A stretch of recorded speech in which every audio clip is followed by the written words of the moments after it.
Hello beautiful people and welcome back to my channel. So as you can tell by the title of this video, we're going to be talking about my monthly reads. And I did have to return some of the books to the library because there were other people waiting for them and I didn't want to just hoard them for the sake of this video. So I don't have all the physical copies with me, but we have 7 books to talk about. So without further ado, let's jump right in. So pulling up my statistics, I read 7 books, as I said, 2,653 pages. I read them, they're all fiction, surprise, surprise. 4 romance, 3 thriller, 3 contemporary, 2 mystery, 2 fantasy, 1 young adult. Those are the different categories.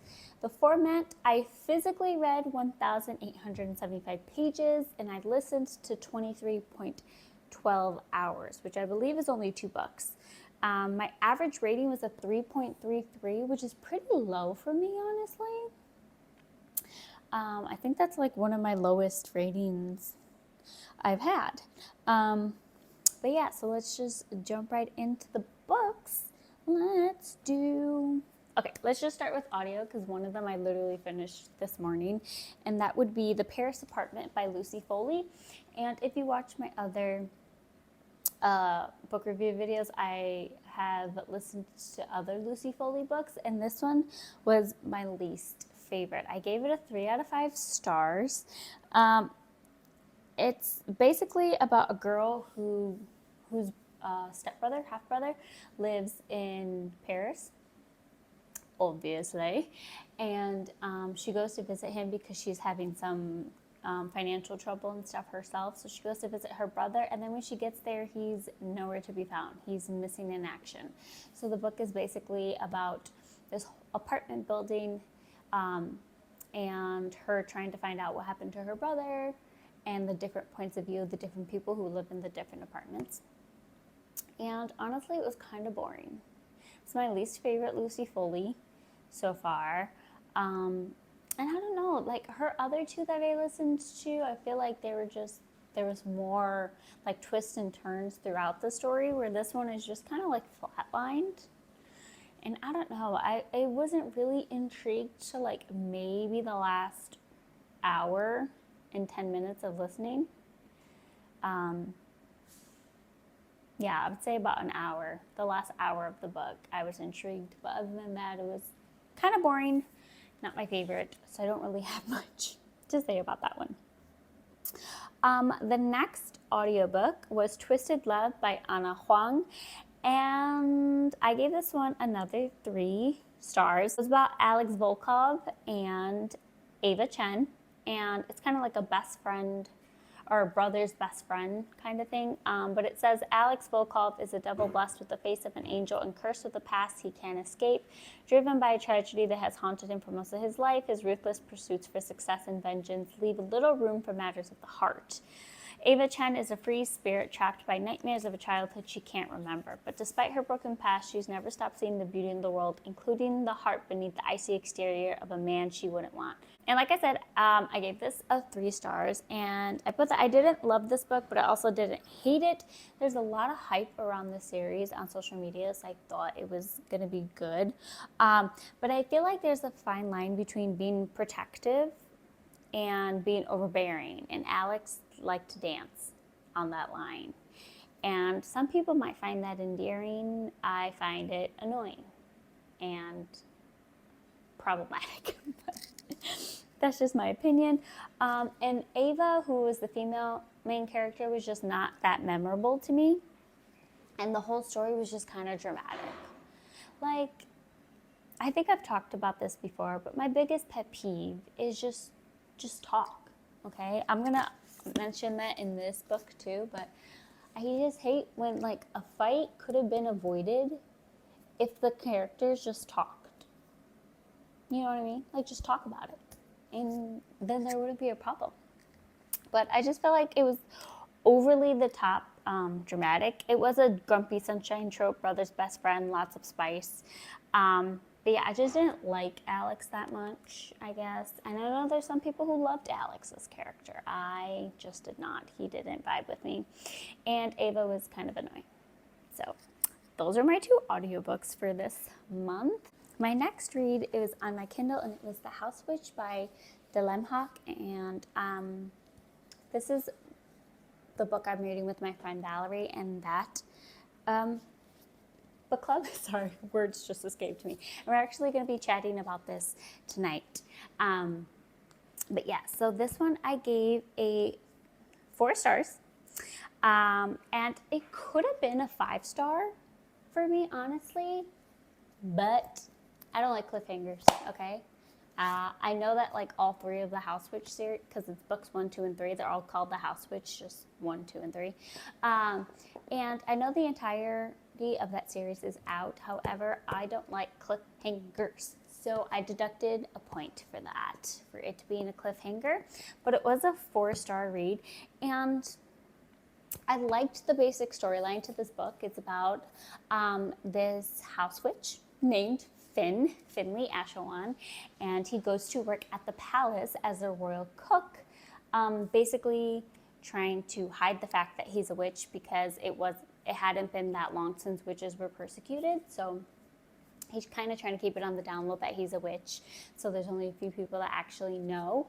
So it's like following his story and also Annika's story, who is a viscountess, and them kind of like falling for each other, and they're not supposed to because he's a cook, she's a viscountess, royalty and not royalty. I really liked the character development of a lot of these characters in the book.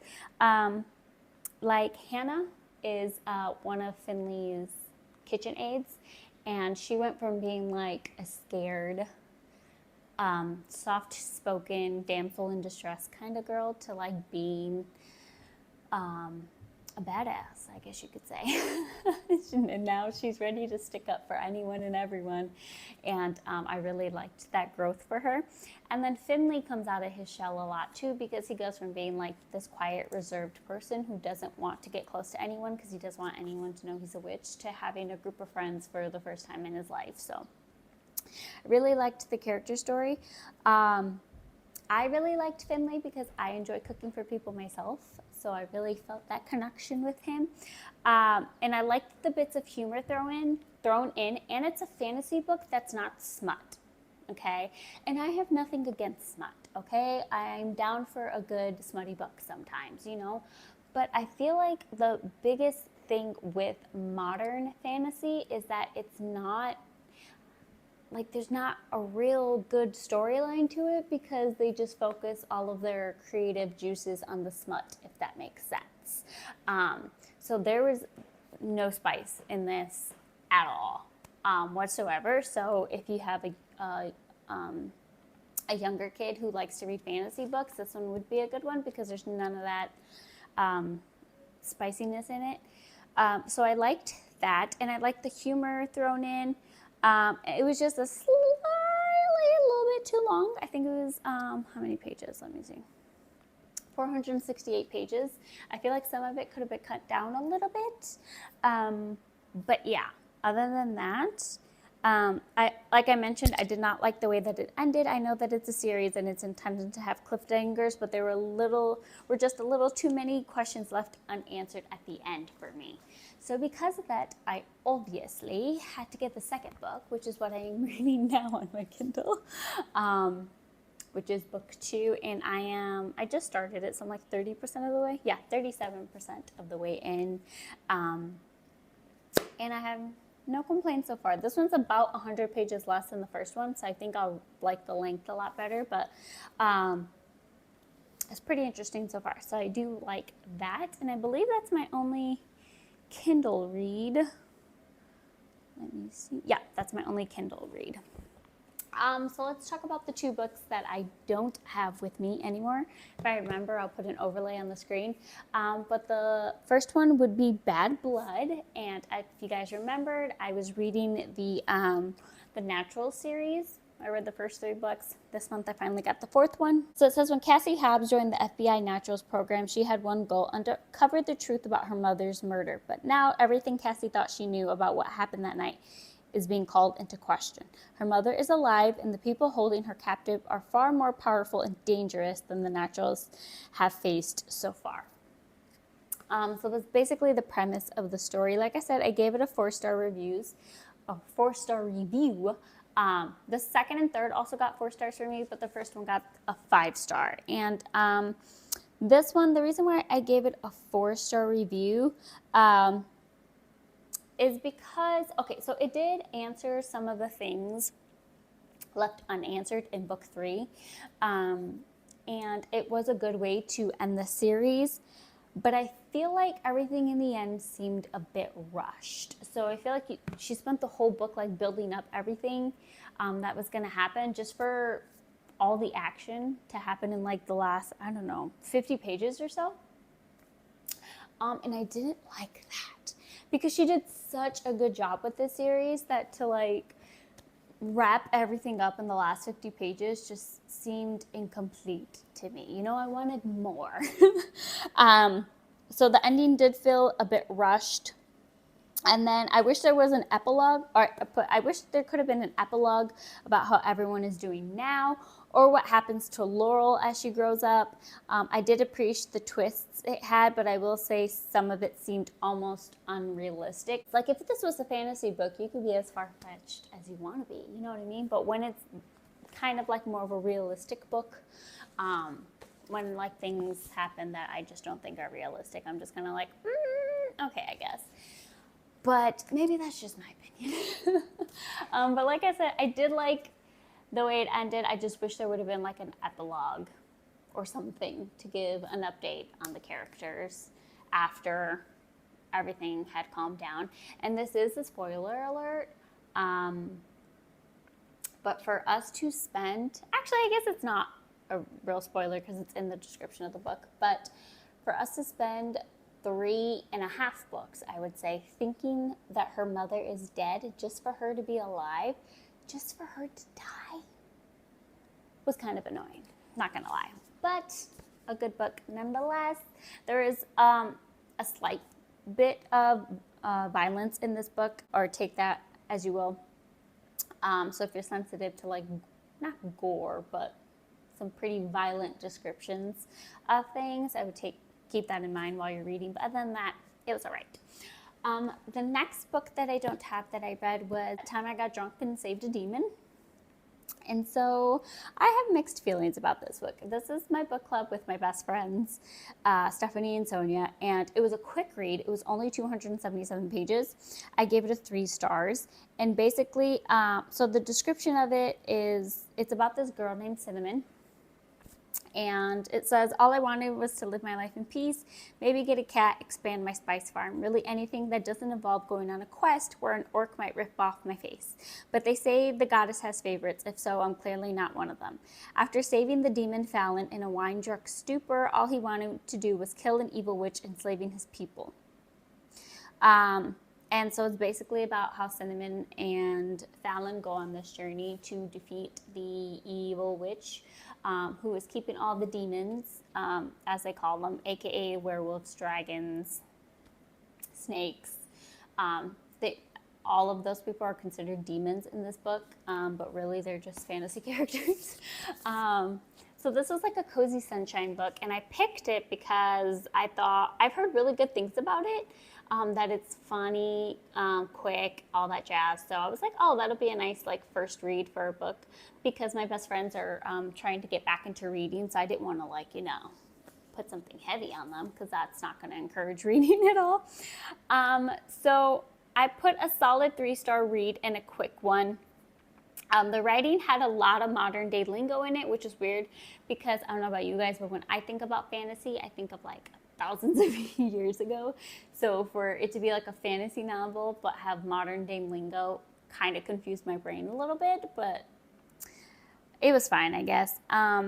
If you're a book snob, you probably won't like this because, but I think it's a good one if you're just starting out or trying to break you out of a reading slump. The spice scenes aren't frequent, but the few scenes are pretty spicy in itself. So I gave it a 3 out of 5 for spice.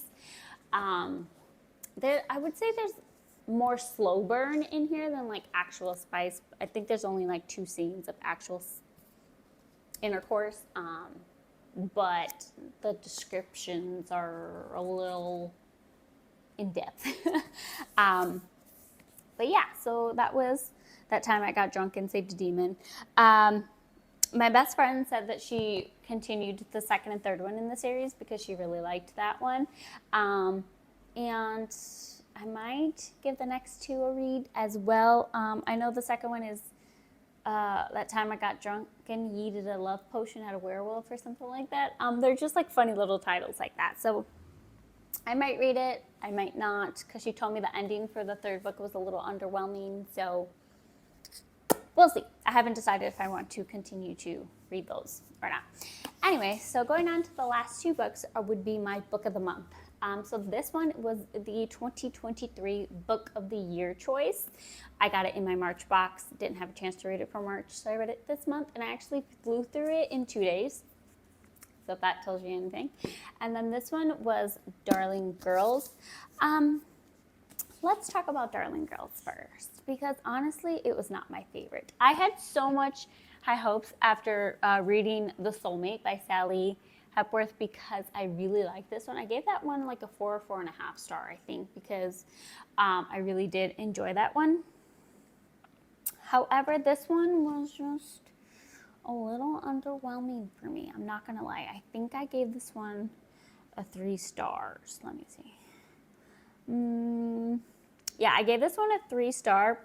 I could probably give it maybe even like a 2.75, honestly. So this is about 3 sisters, or foster sisters, so they're not blood related, but they grew up together. And it says, for as long as they can remember, they've been told how lucky they are. As young girls, they were rescued from family tragedies and raised by a loving foster mother, Miss Fairchild. Their childhood wasn't the fairy tale everyone thinks it was. Miss Fairchild had rules. She was unpredictable, and she could never ever be cross. In a moment of desperation, the 3 broke away from Miss Fairchild and thought they were free. Even though they never saw her again, she was always somewhere in the shadows of their minds. When a body is discovered under the home they grew up in, the foster sisters find themselves thrust into the spotlight as key witnesses, or are they prime suspects? So I thought it was going to be more of like, I mean, it says it's a thriller, a thrilling page-turner by best-selling author, blah, blah, blah, sisterhood, secrets, love, and murder. So I guess it's technically supposed to be a thriller, but it wasn't. I don't know. I just could not get into it. So like I said, after that last one, I really expected to have more twists, like more of a interesting storyline, I guess. I kept waiting for the twists to happen, and they didn't. And it's told from 3 points of view and in 2 time periods. So it has the 3 sisters, Jessica, Nora, and Alicia, and it has each of them speaking, and then it also has like present and then past. So 3 different points of view, 2 different time periods, and I don't know, it just didn't give me what I was hoping for, you know what I mean? I said I kept waiting for the twist, and by the time we got some kind of excitement, the book was over. I did like how the 3 sisters were able to overcome their childhood trauma from growing up in foster care, but it just wasn't a super captivating story to me.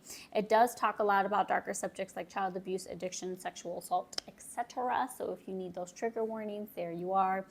Wasn't my favorite book, honestly. Okay, so this one is Yours Truly by Abby Jimenez.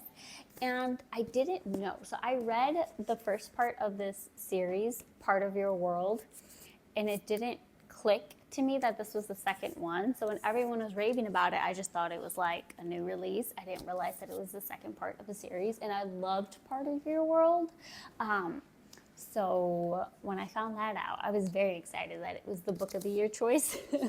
So this is about Brianna and Jacob. They're both doctors. Brianna is recently divorced. Jacob just got out of a 2-year relationship, I think. I really liked this story. It was so cute because how Jacob actually suffers from anxiety, which seems counterintuitive when you're a doctor in an emergency room. But he has really bad social anxiety. So he thought Brianna was the most beautiful girl he's ever seen. So he was too nervous to actually talk to her. So he wrote her a letter, which was so cute. And that's how they started talking back and forth, was by letters at first. And I just thought that was so sweet. But yeah, it's told from 2 points of view, Brianna and Jacob, obviously. And it could have been a 5-star read for me, honestly, because obviously I went through it in 2 days. But it's just, they had a fight that could have been prevented if they would have just talked to each other. So Brianna, instead of like, because she's recently divorced, so when she realized she was falling for Jacob, she got scared because, you know, they're supposed to be pretending. But they both have feelings for each other, and they both just won't admit it to each other. So instead of, you know, talking about it like normal people, they just are like, oh, I have feelings, but oh, they're not interested. Like, they kept telling themselves that narrative. It's like, maybe you should do less talking in here and more talking with your mouth, and we could avoid some of these problems. You know what I mean? So like, the whole book is basically them falling for each other, but not admitting that they're falling to each other because, you know, it's not real. It's just an agreement. So that was a little annoying, honestly, because I'm like, just talk about it for the love of God. And then finally they did, and Brianna went off the deep end for a second, and then she finally came back around. But I was just like, this could have been avoided if you just talked about it. You know what I mean? It is a cute little romance book. I think it's going to be a good summer read. The next one, the newest one in the series, I think it's the third and final one. I forgot the name of it. I think it's Just for the Summer. I have that one on hold, but I'm like number 300 in line at the library. So I might end up just buying it just so I don't have to wait so long to read it. But I do want to get the third one of the series and then finish that all out. And then for the month of May, 2 books that I'm reading for sure is Emma by Jane Austen with my with one of my book clubs, and then the other book club is a book talk book called Mexican Gothic by Silvia Moreno Garcia. And that one is about, I think it's about a girl who ends up going to a house. Where is the summary for this? It's about a girl who goes to an isolated mansion that ends up being haunted. So, so it says, an isolated mansion, a chillingly charismatic aristocrat and a brave socialite drawn to expose their treacherous secrets. It's a terrifying twist on a classic Gothic horror set in the glamorous 1950s Mexico. So, sounded pretty interesting, honestly. So I'm very excited to get that. I have both of those I need to go pick up from the library. Hopefully I can get them today. But other than that, thank you guys so much for watching. Let me know what you read this month down below, and I'll see you guys in the next one. Bye.